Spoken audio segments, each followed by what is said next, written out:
तो अपना हेडिंग क्या है, कूलॉम के नियम। कूलॉम के नियम को हम लोग समझने वाले, लेकिन पहले इसको देखने से पहले तो हम लोग अपनी भाषा में समझेंगे इसको। हम सभी लोग जानते ही हैं कि डायरेक्ट इसको हम लोग नहीं देखने वाले, पहले हम लोग इसके कॉन्सेप्ट्स को समझेंगे। क्या है, कूलॉम के नियम। कूलॉम के नियम बोलो या कूलम के नियम बोलो, इसके सारे कॉन्सेप्ट्स को पहले हम लोग मौखिक समझने का प्रयास करेंगे, आखिर होता क्या है। देखो ये चीजें तो आपको मालूम है कि कोई भी दो आवेश हो, Q1 Q2, मान लो दो आवेश है, ठीक है, इनके बीच में बल लगेगा। अच्छा, क्या आपको ये बात भी पता है कि अगर ये धनात्मक ये भी धनात्मक रहा तो फिर इनके बीच लगने वाला बल प्रतिकर्षण होगा, ठीक है, इन्हें दोनों एक दूसरे को दूर भगाएगा। अच्छा ठीक है, अगर ये मान लो कि ये धनात्मक है ये ऋणात्मक हुआ, तब क्या होगा, आकर्षण, यानी एक दूसरे को ये आकर्षित करेगा, ठीक है। यानी कि अगर दोनों पर समान आवेश हुआ, दोनों पर अगर समान आवेश हुआ तो ये एक दूसरे को प्रतिकर्षित करेंगे, दोनों के बीच प्रतिकर्षण का बल लगेगा। और अगर विपरीत प्रकृति का आवेश रहा, असमान आवेश रहा, तो फिर इनके बीच कौन सा बल लगेगा, आकर्षण बल लगेगा, ठीक है। लेकिन बल लगेगा जरूर जब भी कभी दो आवेश को आप कुछ दूरी पर हवा में रख दो या किसी माध्यम के अंदर भी रख दो, जैसे पानी के अंदर डुबा दो, केरोसिन के अंदर डुबा के रख दो, फिर भी उनके बीच कुछ ना कुछ बल लगेगा। ये बातें देखो क्लियर हो रही है कि नहीं। जैसे ये जो स्पेस है मेरे सामने, आपके भी सामने, आप जहां भी क्लास कर दो पढ़ दो, वहां आप कल्पना करो, एक फील करो, इमेजिन करो कि इस जगह पर, यहां पर मान लो एक आवेश है Q1, इस पॉइंट पर भी दोनों मेरे उंगली पर एक एक आवेश Q1 Q2 रखा हुआ हवा में।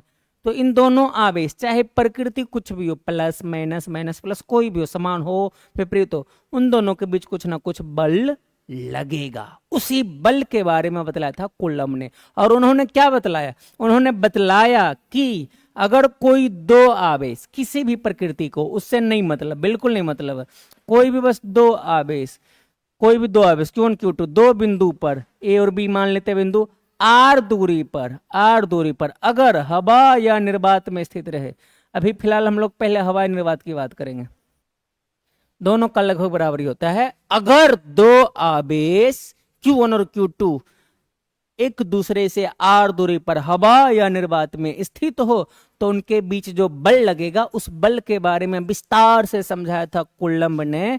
उन्होंने कहा था कि इन दोनों के बीच लगने वाला जो बल है ये समानुपाती होगा, किसके, दोनों आवेश का जो परिमाण होगा, मैग्नीट्यूड होगा, दोनों आवेशों का मैग्नीट्यूड के परिमाण के गुणनफल का, डायरेक्टली प्रोपोर्शनल।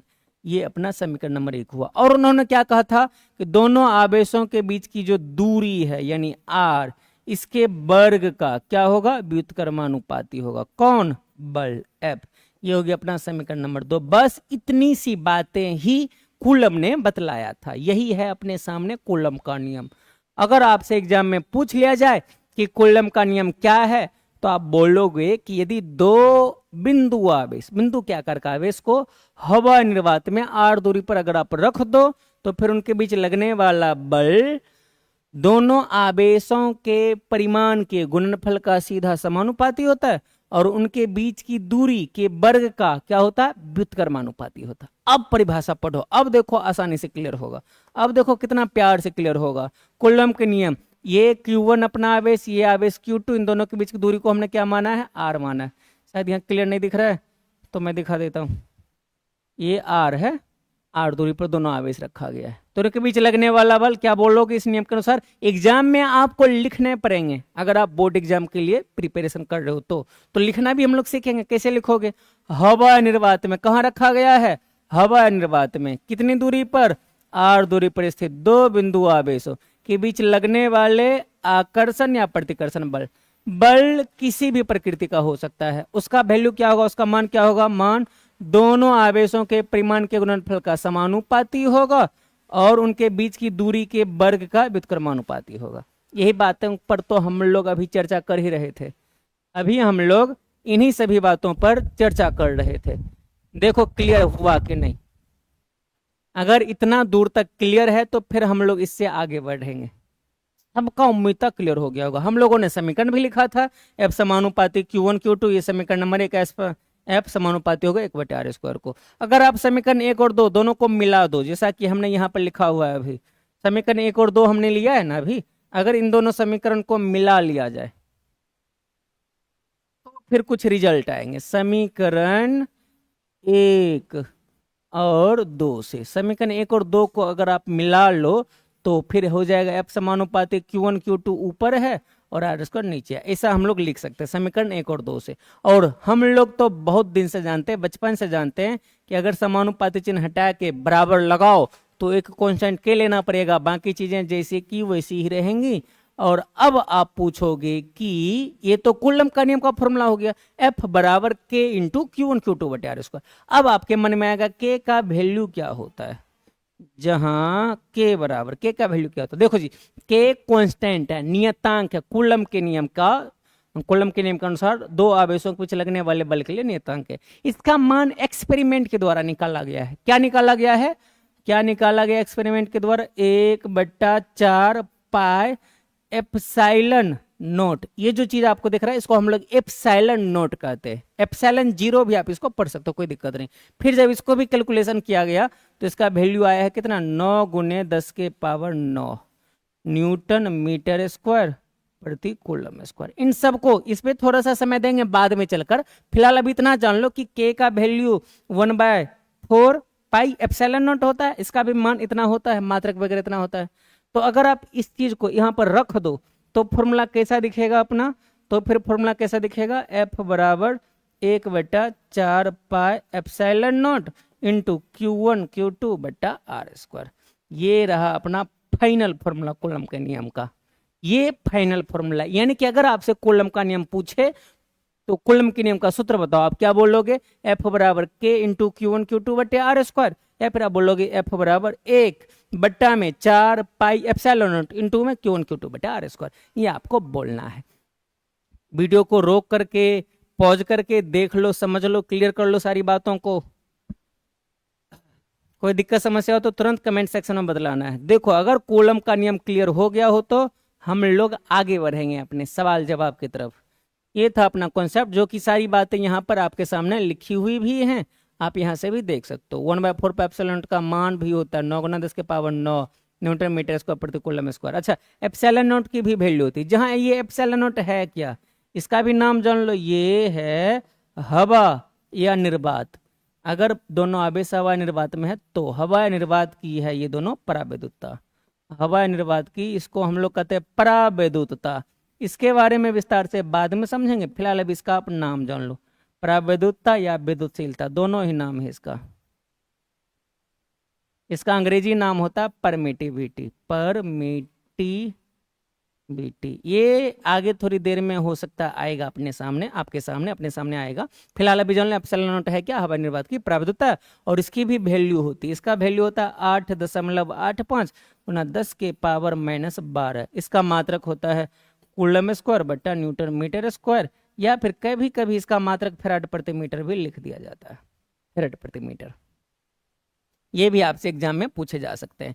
तो इतनी चीजों पर फिलहाल आपको अभी ध्यान देना पड़ेगा, इस पे आप ध्यान गड़ाओ, इस पे ध्यान लगाओ। मैं अभी आपसे ये पूछूंगा, ठीक है, मैं भी आपसे क्या पूछ सकता हूँ, कूलम के नियम पूछ सकता हूँ, जो कि आपने फॉर्मूला को ध्यान से देख लिया होगा। क्या पूछ सकता हूँ, 1/4 पाई एप्सिलॉन नोट का मान पूछ सकता हूँ। मैं नहीं पूछूंगा, मैं आपको पूछ करके सिखाने का प्रयास करूंगा, प्रैक्टिस करवाने का प्रयास करूंगा। इस प्रकार के इन सभी टॉपिक से प्रश्न एग्जाम में आए हुए हैं पहले और भविष्य में भी आने की संभावना है, इसीलिए मैं पूछूंगा। तो थ्योरी आपने देख लिया, कॉन्सेप्ट तो आपने देख लिया, लेकिन जब तक इस पर क्वेश्चंस प्रैक्टिस नहीं करेंगे तब तक संतुष्टि कहाँ है। पता कैसे चलेगा कि जो मैंने पढ़ाया वो आपने सीखा या नहीं, जो आपने पढ़ा वो आपके भेजे में, आपके खोपड़ी में घुसा कि नहीं। चलो देखते हैं सवाल जवाब कुछ। के का ऐसे मात्रक, आप चाहो तो इसको सॉल्व भी कर सकते हो।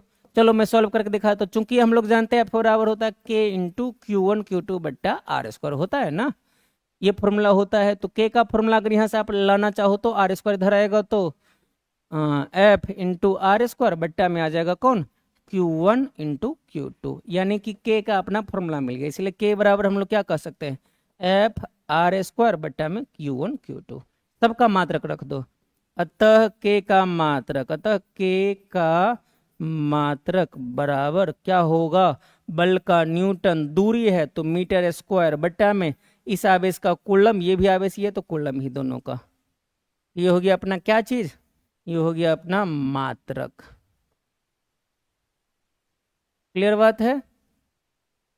ये देखो, ये अभी हम लोग इसकी चर्चा कर रहे थे थोड़ी देर पहले, याद आया। मैं कह रहा था ना कि के का वैल्यू होता 1/4πε0, इसका मान होता 9 × 10⁻⁹। साथ में मैं इसका मात्रक लिख रहा था न्यूटन मीटर स्क्वायर प्रति कूलम स्क्वायर, उसको मैंने अभी सॉल्व करके भी दिखा दिया। हो सकता है एग्जाम में आपको कह दिया जाए कि ये जो कांस्टेंट है के नियतांक, इसका मात्रक सॉल्व करके दिखाओ, हल करके निकल। हाँ, एग्जाम में दिया जा सकता है, मैं अभी आपको सवाल दिखाऊंगा, पहले आप सारी बातों को क्लियर तो कर लो। हाँ, एप्सिलॉन नॉट पर भी गौर करने की जरूरत है। हम लोगों ने इसके बारे में चर्चा किया था कि एप्सिलॉन नॉट है क्या।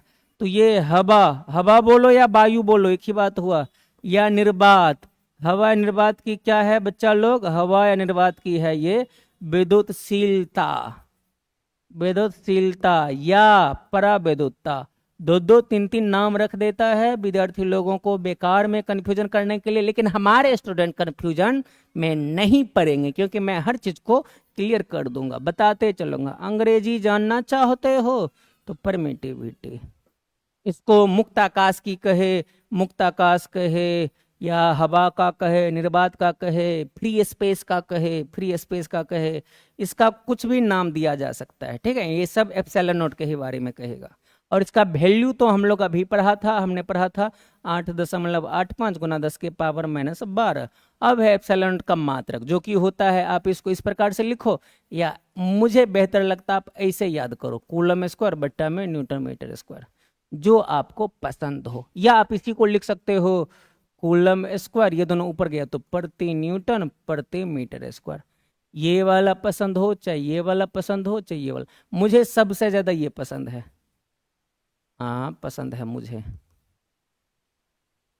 ये याद रखना है मेरे लिए, मुझे आसान लगता है, कूलम स्क्वायर बट्टा न्यूटन मीटर स्क्वायर। अच्छा, इसका बीमिया सूत्र, इसका बीमिया सूत्र क्या होता है, ये तो आपको सॉल्व करना पड़ेगा।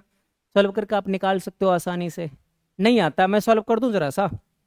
इसके मात्रक से भी आप निकाल सकते हो। कैसे, तो आप बोलोगे कूलम स्क्वायर बट्टा न्यूटन मीटर स्क्वायर है ना, कूलम यानी आवेश, आवेश का बीमा 80 होता है, 80 स्क्वायर है तो दोनों पर स्क्वायर लग जाएगा, बट्टा में न्यूटन, न्यूटन यानी बल, बल का बीमा हो जाएगा mLT-2 गुना मीटर स्क्वायर, मीटर माने दूरी, दूरी का हो जाएगा L2। अब सबको सजा लो, आप यहाँ पर सबको सजा लो, आ जाएगा आपका आंसर, बीमा सूत्र जो हम लोग निकालने का प्रयास कर रहे थे। सबको ऊपर लेके चलो, m नीचे है तो ऊपर जाएगा m-1, L 2 है, एक यहाँ 3, तीनों ऊपर जाके माइनस बनेगा, mL तो हो ही गया।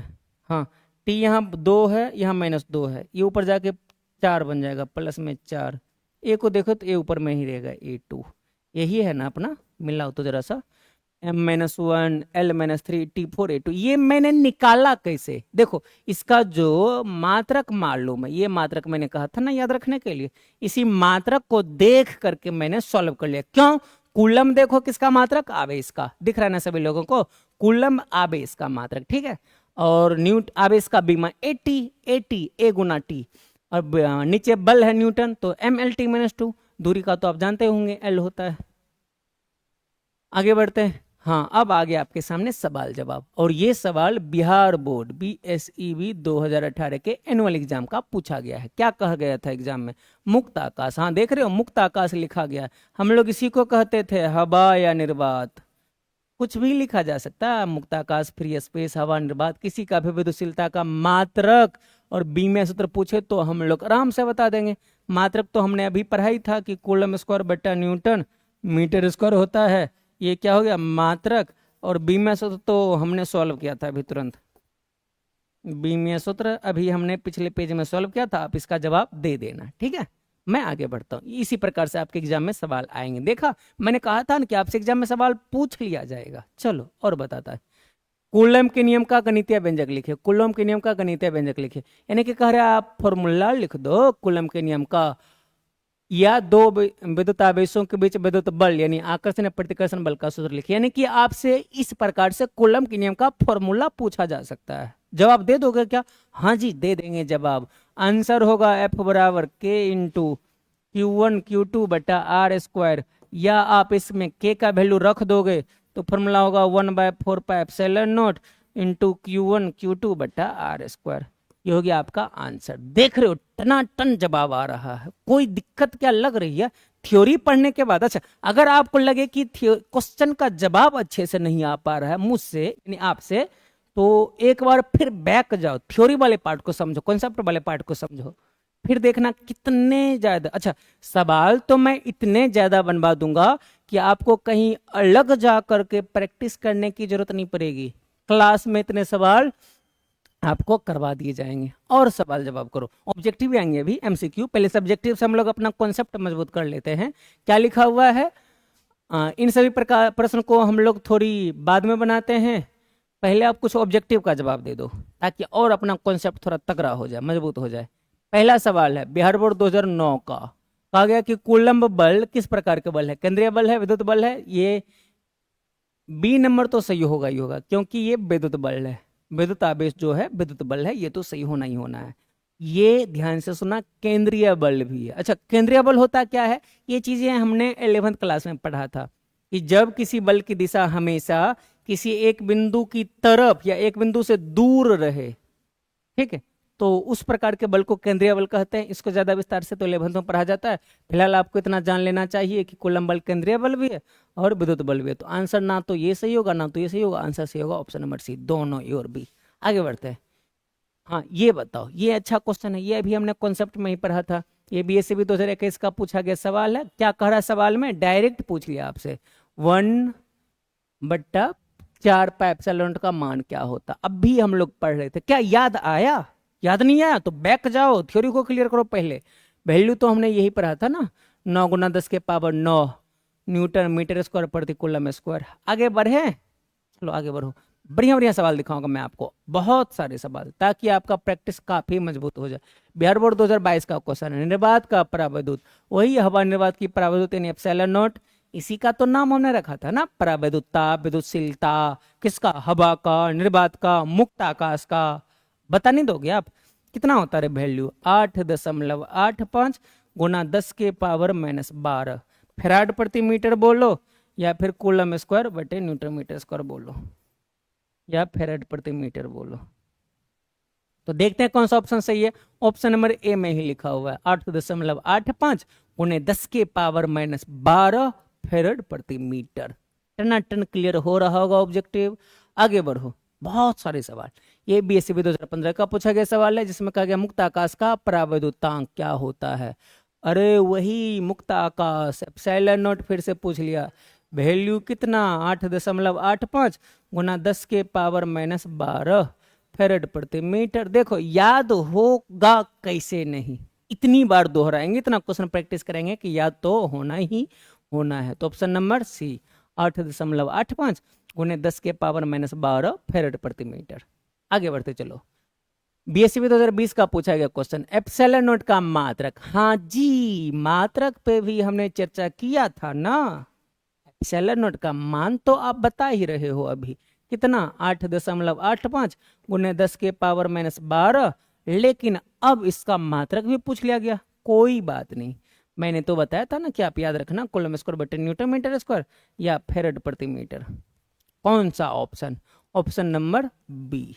मेरे बताने से पहले देखो क्या ऑब्जेक्टिव क्लियर हो रहा है। मेरे बताने से पहले अगर आपका ऑब्जेक्टिव क्लियर हो जाता है तो आप कमेंट सेक्शन में लिख करके मुझे भी बता देना, ठीक है? कमेंट सेक्शन में लिख करके मुझे भी बताते चलना कि सर सब कुछ क्लियर हो रहा है। ये यूपी बोर्ड 2015 का क्वेश्चन, निर्वात के विद्युतशीलता का मात्रक। हाँ जी, वही हवा निर्वात की विद्युतशीलता, ε0 की बात हो रही है। अच्छा, मान कितना होता है? 8.85 × 10⁻12। मात्रक तो हमने पढ़ा था कूलम स्क्वायर बटा न्यूटन मीटर स्क्वायर या फैराड प्रति मीटर। आप ऑप्शन ढूंढो।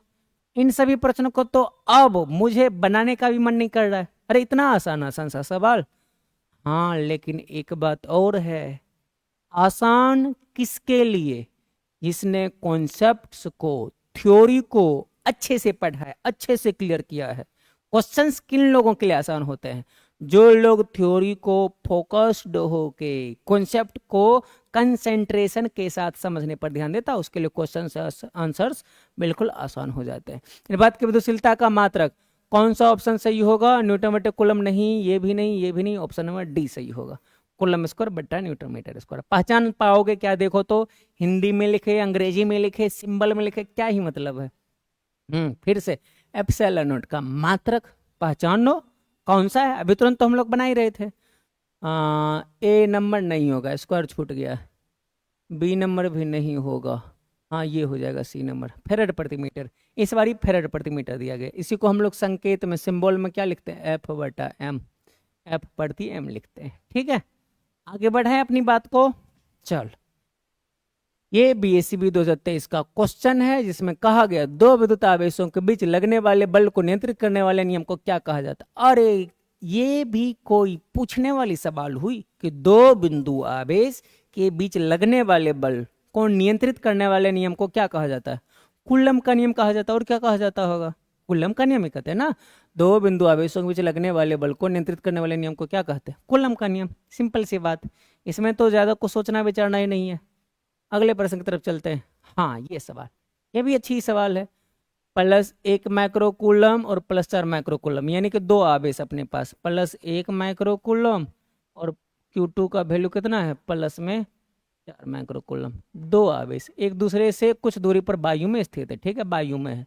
उन पर लगने वाले बलों का अनुपात, यानी कि अगर मान लो कि एक आवेश इस जगह पर, एक आवेश यहाँ पर है। ठीक है, इसको मान लो Q1 ये Q2, हवा में एक दूसरे से 8 दूरी पर स्थित है।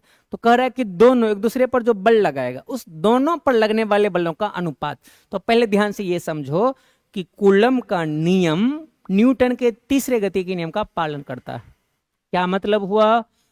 अगर ये वाली आवेश इस वाली आवेश पर इधर बल लगाएगा, तो ये वाली आवेश भी इस पर भी इधर बल लगाएगा, और बिल्कुल उतना ही लगाएगा जितना कि ये वाली इस पे लगाएगा। सीधी सी बात है कि दोनों एक दूसरे पर समान बल लगाएगा। क्यों? क्योंकि कूलम का नियम न्यूटन के गति के तीसरे नियम का पालन करता है। तो फिर दोनों पर जब बल समान लगेगा तो दोनों का आप अनुपात निकालोगे तो क्या आएगा? 1 आएगा, 1:1। ऑप्शन नंबर सी अपना जवाब सही हो जाएगा। देख लो, आगे बढ़े क्या? चलो बढ़ते रहते हैं। रुकना तो मना। ये बीएससीबी 2023 का क्वेश्चन, ये काफी अच्छा सवाल है।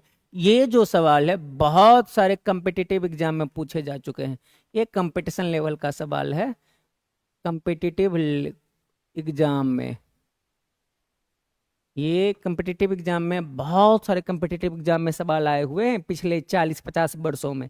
हम लोग कंपटीशन लेवल का भी सवाल करेंगे। फिलहाल अभी तो बोर्ड लेवल की सवाल को देख रहे हैं, तो लेकिन ये क्वेश्चन इंपॉर्टेंट अच्छा है। इसको बनाने में थोड़ा सा हम लोगों को समय भी देना पड़ेगा। चलो समझते हैं।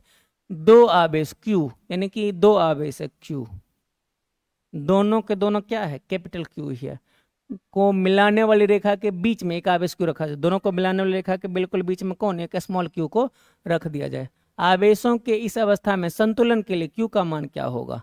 बिहार बोर्ड 2023 कह रहा है कि ये संतुलन की अवस्था में हो। संतुलन की अवस्था का मतलब सब एक दूसरे पर जो बल लगाएगा, उस बल के प्रभाव के कारण कोई भी कहीं भी विस्थापित नहीं होगा। जो जहां है वहीं रहेगा, सब स्थिर रहेगा। ठीक है, कैसे बनेगा? चलो एक्सप्लेन करते हैं, इसको बनाते हैं आराम से। ज्यादा मुश्किल है नहीं, आसानी से हम लोग इसको सॉल्व कर लेंगे। तो देखो, इसमें हम लोग क्या करेंगे कि मान के चलो कि अगर ये दोनों के दोनों धनात्मक है, क्या दो आवेश को मिलन रेखा के बीच में एक आवेश नहीं, कुछ भी नहीं कह रहा है, तो हम लोग मान लेते हैं धनात्मक ही होगा, नहीं तो ऋणात्मक दिया गया होता। तो ये जो प्लस Q है, इस प्लस Q को क्या करेगा? प्रतिकर्षित करेगा, बल लगा, उधर बल लगा के धक्का मारेगा। तो फिर F Q और Q। ठीक है, इसकी अगर बात करें, इसको अगर हम लोगों को संतुलन अवस्था में रखना हो तो ठीक है, एक केस पकड़ो, आपका आंसर आ जाएगा। इस आवेश पर हम लोग फोकस करते हैं। ये आवेश संतुलन में कब रहेगा? इस पर बल कौन कौन लगाएगा? दो आवेश, ये भी बल लगाएगा और ये भी बल लगाएगा। तो ये जो है इस पर कितना बल लगाएगा, उसको हमने F Q × Q मान लिया। अच्छा, जब ये इसको उधर धकेल रहा है, ठीक है, ये इसको क्या कर रहा है? प्लस Q कैपिटल Q उधर धकेल रहा है, तो इस Q को इसको क्या करना चाहिए? इधर खींचना चाहिए। अच्छा, कितने बल से खींचना चाहिए? जितने बल से ये वाली इसको उधर धकेल रहा, उतने ही बल से इसको, ये छोटे क्यू को, इसको इधर खींचना चाहिए। यानी कि ये जो एफ क्यू इंटू क्यू हो, क्यू क्यू होगा और एफ क्यू क्यू के बराबर होनी चाहिए। बस डायरेक्शन दोनों का अपोजिट होना चाहिए। आप इसको सॉल्व करो, आपका आंसर आ जाएगा। ज़्यादा कुछ नहीं करना होता, बस इतनी सी बात पकड़ में आई कि नहीं? देखो फिर से प्रयास करते एक बार और। इतनी सी बात तो क्लियर है कि ये जो प्लस क्यू है, इस प्लस क्यू को क्या करेगा? धक्का मार के इधर भगाएगा। ये देखो क्लियर है कि नहीं? ये बात क्लियर है कि नहीं? अगर ये बात क्लियर है तो फिर हम लोग आगे की बातें करेंगे। तो जब जब ये वाली इसको उधर धक्का लगाएगा तो ये वाली जो है इसको क्या करना चाहिए? इधर खींचना चाहिए। जितना बल से उधर धक्का लगाएगा उतना ही बल से इधर खींचेगा। तो ये कहाँ जाएगा? कहीं नहीं जाएगा, अपने जगह पर रहेगा, संतुलित अवस्था में हो गया ना। तो अब आप इसको सॉल्व करो, आपका आंसर तैयार है। आप इसको आराम से सॉल्व कर लो बैठ करके। मैं ही करके दिखा देता हूँ, क्योंकि आप लोगों से कहीं कैलकुलेशन नहीं हुआ तो फिर दिक्कत हो जाएगी। चलो सॉल्व कर लेते हैं। एफ क्यू इंटू क्यू, तो इसका फॉर्मूला लगाओगे के into Q one. Q one का वैल्यू क्यू, क्यू टू का वैल्यू क्यू बटे में आर स्क्वायर। दूरी क्या मानोगे? क्यू और क्यू के बीच, इन दोनों के बीच की दूरी को मैं मान लेता हूँ, एक काम करो, ये जो आधा आधा दूरी इसको मैं एक्स और एक्स मान लेता हूँ, क्योंकि आधा आधा है। तो फिर टोटल कितना हो जाएगा? टोटल हो जाएगा 2x। टोटल फिर अपना 2x हो जाएगा। ये कैपिटल क्यू यानी यहाँ से यहाँ तक 2x हो जाएगा, तो 2x का स्क्वायर। और ये बराबर होनी चाहिए इसके, यानी कि k इंटू क्यू वन कौन है? Small Q. क्यू टू कौन है? Capital Q. बटा में दूरी क्या है? q और q के बीच स्मॉल x है, x का स्क्वायर। कुछ चीज़ें तो कट जाएगी पहले ही, कुछ चीज़ों को तो आपको काटने पड़ेंगे। ये q जैसे कि कट गया, ये के भी कट गया, एक्स स्क्वायर भी कटेगा, पहले थोड़ा सा कैलकुलेशन कर लो। तो क्यू बटे नीचे बचेगा 2 दूनी 4 एक्स स्क्वायर, इधर बचेगा क्यू बट्टा एक्स स्क्वायर। एक बार और काटो आप, एक्स स्क्वायर कट जाएगा। तो हमें तो स्मॉल क्यू चाहिए, तो क्यू तो आ ही गया, क्यू बटे 4। क्यू तो डायरेक्ट आ ही गया, इसलिए क्यू बराबर क्या होगा? क्यू बटे 4। लेकिन हम लोगों ने अभी ध्यान दिया था, अभी पढ़ा था कि अगर ये क्यू उसको धकेल रहा है, प्रतिकर्षित कर रहा है, तो स्मॉल क्यू जो इसको क्या करनी चाहिए? आकर्षित करनी चाहिए। नहीं कि इसीलिए इसका जो मान है वो ऋणात्मक होनी चाहिए। ये क्या होनी चाहिए? ऋणात्मक होनी चाहिए। ये अपना आंसर होगा माइनस क्यू बटे 4। जरा सा देखें ऑप्शन कौन सा सही होगा। क्या अपने सामने ये ऑप्शन है कि नहीं? ऑप्शन नंबर बी, बिल्कुल ऑप्शन नंबर बी में है भी। देख लो क्या कोई समस्या है? और ये जो क्वेश्चन है काफी कॉम्पिटिटिव एग्जाम में आए हुए हैं। अगर मान लो क्वेश्चन का लेवल बढ़ाता है तो कहाँ जाएगा? बढ़ा करके इसी प्रकार से छोटे मोटे क्वेश्चंस को आपसे पूछे जाएंगे। और हम लोग आपको इस प्रकार के भी ढेर सारे क्वेश्चंस करवाते हैं। पहले आप लोगों को दिया जाता है बेसिक चीजें, अगर आपने उसको क्लियर कर लिया तो मेरा चैलेंज है, हमारा चैलेंज है, आप और डिमांड करो। मेरा ये कहना है कि आप मुझे सवाल दो, मैं आपको जवाब दूंगा। मैं कहता हूं कि आप मुझसे मांगो जितना आपकी क्षमता है। मैं आपको चैलेंज कर रहा हूं, अपने कैपेसिटी भर मांगो, मैं आपको उससे भी ज्यादा देने के लिए तैयार हूं। बस आप मांगने की तो हिम्मत जुटाओ। बहुत सारे लोग मांगते ही नहीं है, डिमांड ही नहीं करते कि सर मुझे ये चाहिए वो चाहिए।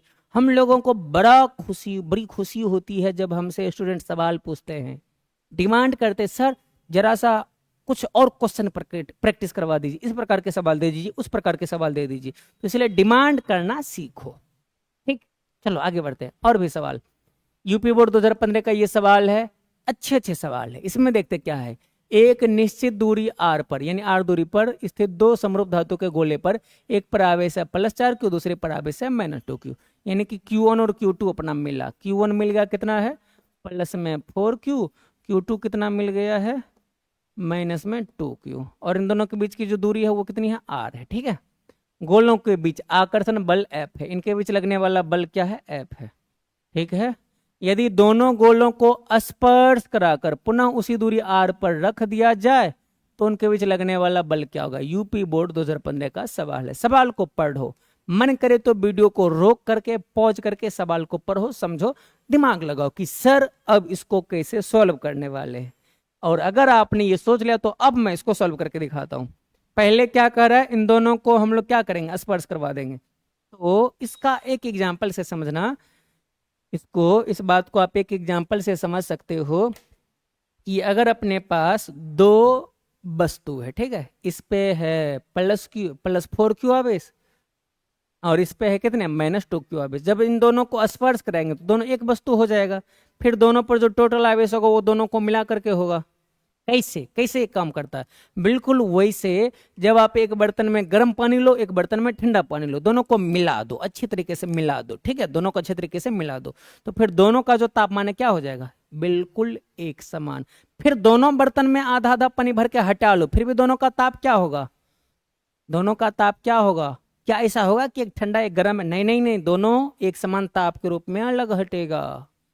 आप लोग करते होगे, अच्छा छोटी सी बात है, ठंडा पानी गर्म पानी दोनों को मिक्स कर दो, मिक्स कर दिया, फिर दो बर्तन में दोनों पानी को अलग अलग कर लो। दोनों पानी को तो अलग नहीं कर पाएंगे ना, यानी कि आधा इसमें डाल लो, आधा इसमें डाल लो, तो फिर वो जो दोनों पानी का तापमान होगा वो क्या होगा, एक समान। तो यहाँ भी जब आप इन दोनों को स्पर्श कराओगे और फिर अलग अलग हटा करके रख दोगे, तो जो नया आवेश बनेगा, इसको मैं Q1 डैश Q2 डैश कह रहा हूँ, वो दोनों इन दोनों को मिला करके बिल्कुल सेम आधा आधा होगा। +4 क्यू -2 क्यू बचेगा 2 क्यू, जब अलग करोगे तो ये भी क्यू बचेगा, ये भी क्यू बचेगा।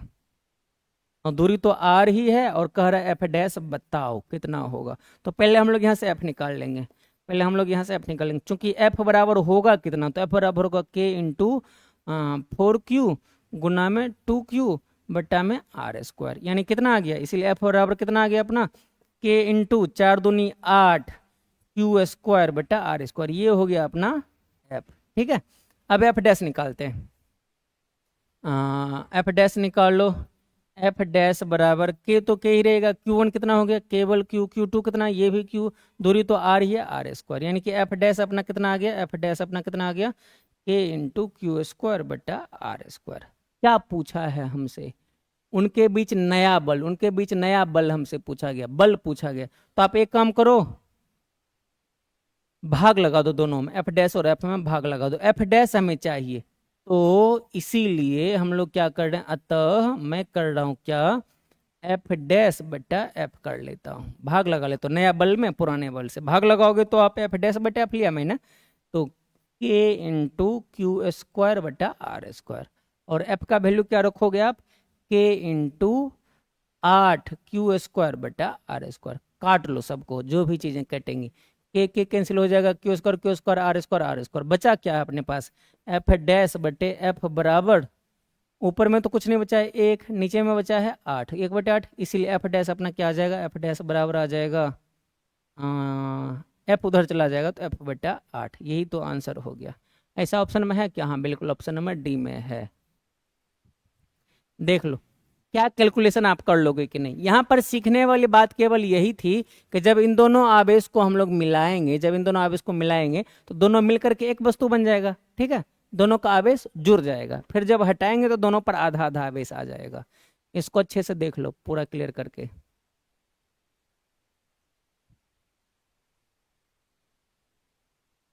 आगे बढ़ाया जाए आज की चर्चा को, चलो आगे बढ़ाते हैं। हाँ कुछ और भी चीजें हैं, जैसे कि विद्युत आवेश के ऐसे मात्रक कूलॉम की परिभाषा बताओ। इसका परिभाषा मैंने लिख करके रखा है ऑलरेडी, लेकिन फिर भी आप समझ लो कि चूंकि हम लोग एफ बराबर क्या जानते हैं, K × Q1 Q2 बट्टा R² होता है ना, K × Q1 Q2 बट्टा R² होता है। अगर हम लोग इन दोनों को एक एक ले लें, एफ बराबर के तो रहेगा ही रहेगा, अगर दोनों आवेश को 1 कूलम ले लिया जाए, दोनों को क्या ले लिया जाए, 1 कूलम ले लिया जाए, और दूरी को भी आप 1 मीटर ले लो, 1 मीटर का स्क्वायर, दोनों को हम लोग क्या करेंगे, सबको एक एक ले लेंगे, मात्रक नहीं लिखते, मात्रक को हटा लेते हैं क्योंकि इसकी कोई जरूरत है नहीं, और दूरी को भी मैं 1 ले लेता हूँ, ठीक है। तो एफ बराबर अपना क्या आ जाएगा, के का मान तो जानते होंगे आप, 9 × 10⁻9 गुना में 1 1 1 है तो सबको एक ही रह जाएगा, एफ बराबर अपना 9 × 10⁻9 आ जाएगा।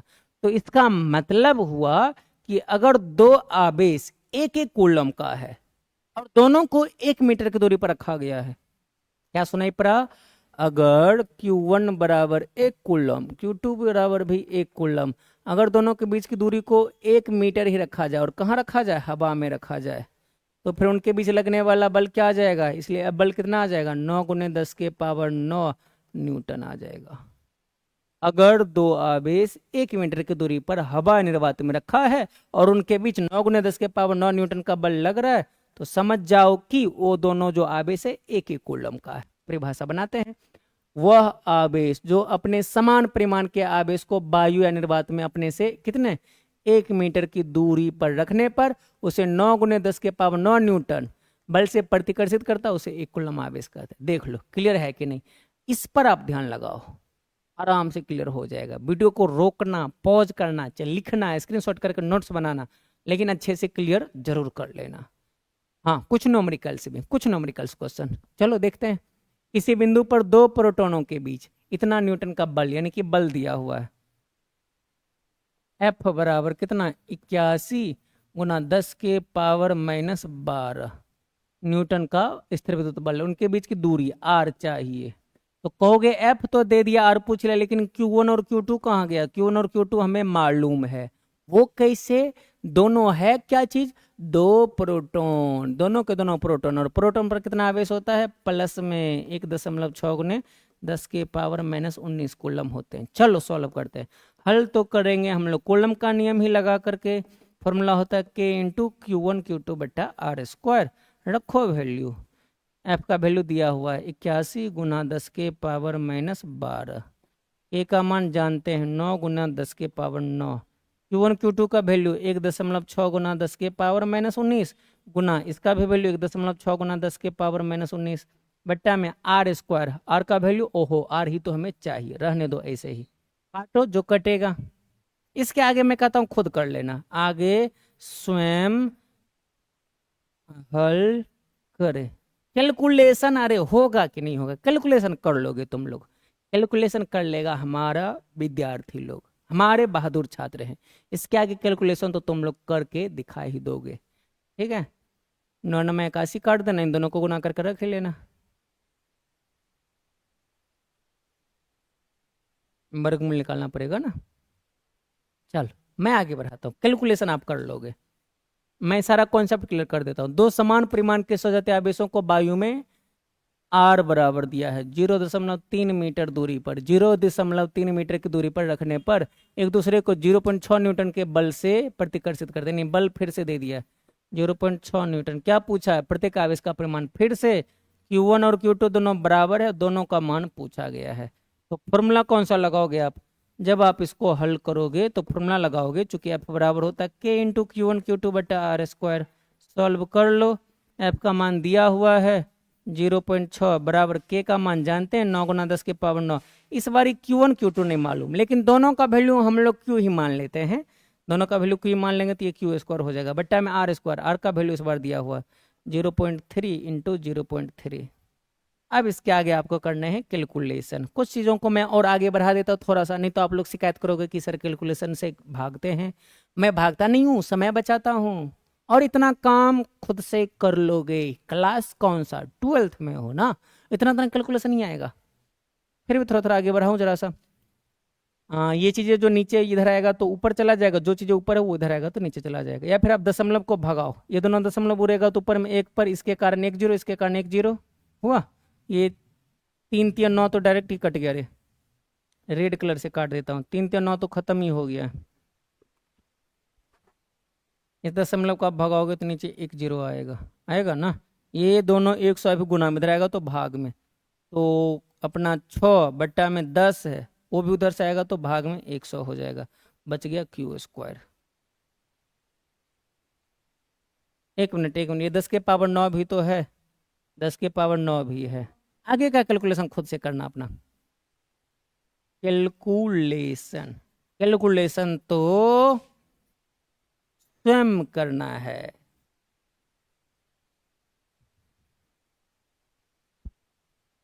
कैलकुलेशन, कैलकुलेशन में तो हम लोग जब क्लास 11th में फिजिक्स पढ़ते हैं तो शुरुआत हम लोग का बेसिक मैथमेटिक्स से ही होता है। मैथ मजबूत होनी चाहिए तभी आप फिजिक्स को समझ पाओगे अच्छे से, फिजिक्स का आपका मजबूत होगा।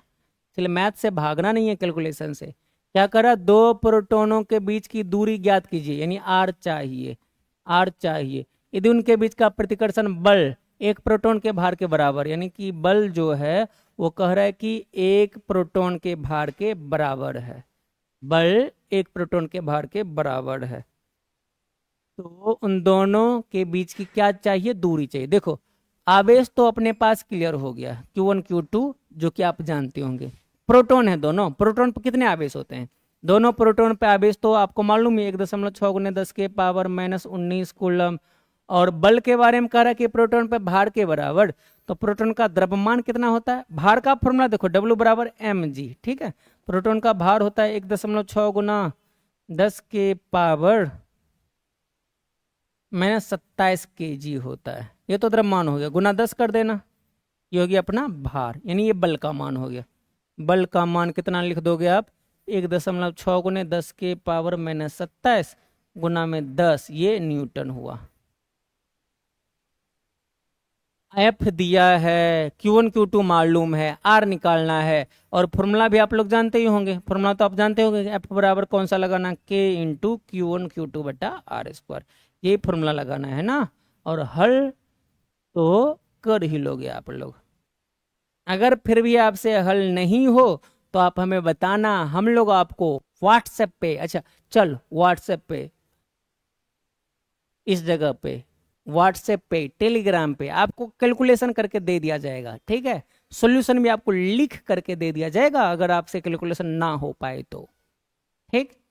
लेकिन कैलकुलेशन से कतराना बिल्कुल नहीं।